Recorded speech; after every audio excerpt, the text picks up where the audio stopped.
At this point in the course, I've already introduced you to two of the forces which come up over and over in this course, namely the gravitational force and tension.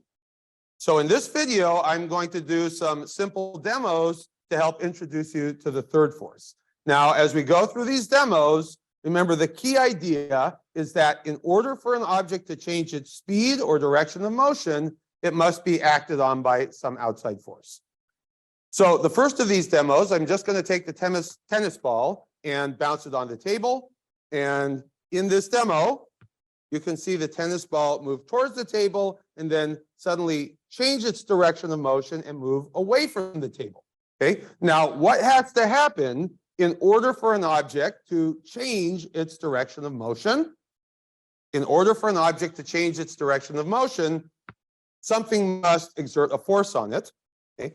Now, in this case, what is the thing exerting that force? Well, the thing exerting that force would be the tabletop. And what would be the direction of that force? Well, the tennis ball went from moving down to moving up.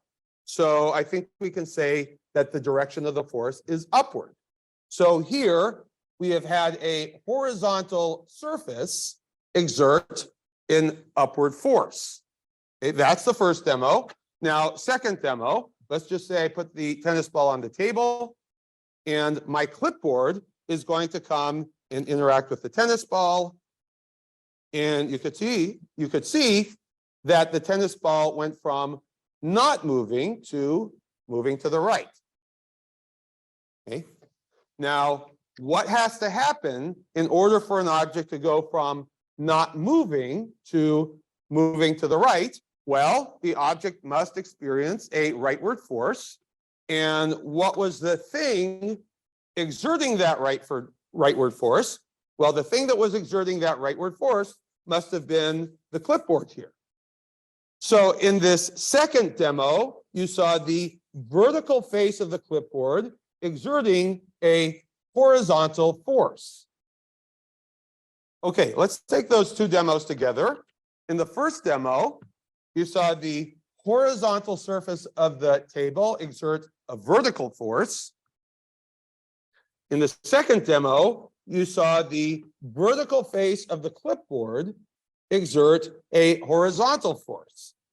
Now, maybe pause the video here and think about what those two demos have in common.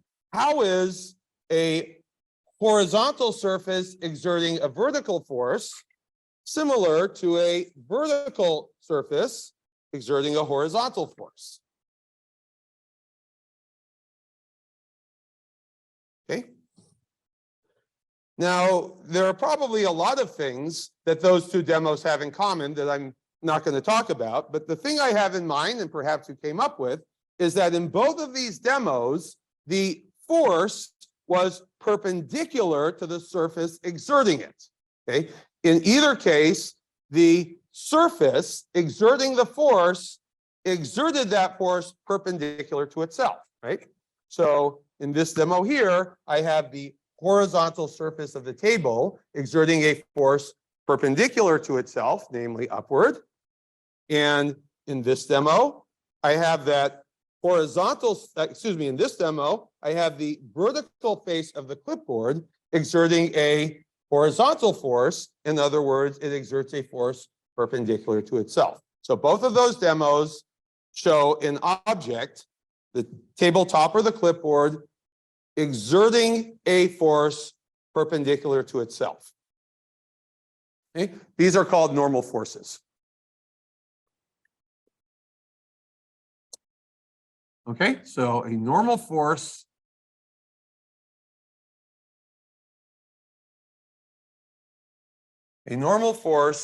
is a force which acts perpendicular to the surface exerting that force. So this is our third force.